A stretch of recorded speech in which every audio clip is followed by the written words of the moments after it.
ছোট বড় বন্দুক গুছিয়ে দাঁড়িয়ে আছেন একদল মানুষ। তাদের মাঝেই একজন দু হাতে দুটি পিস্তল নিয়ে প্রসারিত করে দাঁড়িয়ে আছেন আরও একজন।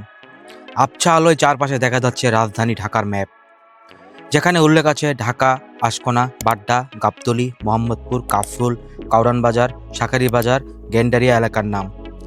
এমন অবয়বে প্রকাশিত পেয়েছে মেগাস্টার সাকিব খানের অভিনীত নতুন সিনেমার নাম ঘোষণার পোস্টার। জানানো হয়েছে এই সিনেমাটির নাম প্রিন্স, যার tagline once upon A time in Dhaka. প্রকাশিত পোস্টার পোস্ট করে বলা হয়েছে, ঘোষণা হলো এক নতুন অধ্যায়ের, শহর চিনবে তার আসল নায়ককে। প্রযোজনা প্রতিষ্ঠান ক্রিয়েটিভ ল্যাড সাকিবকে নিয়ে প্রিন্স সিনেমার মাধ্যমে প্রথমবারের মতো সিনেমার প্রযোজনায় নেমেছে। শিরিন সুলতানার প্রযোজনায় সিনেমাটি নির্মাণ করতে যাচ্ছেন আবু হায়াত মাহমুদ। এটি হতে যাচ্ছে নির্মাতার প্রথম সিনেমা। এর আগে তিনি শতাধিক ফিকশন ও ডক ফিল্ম নির্মাণ করেছেন।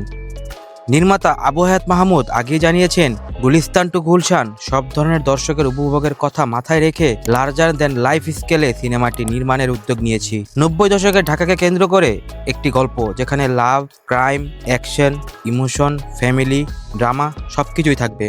প্রিন্স সিনেমাতে সাকিব ছাড়াও কারা থাকবেন সেটি চূড়ান্ত হয়নি।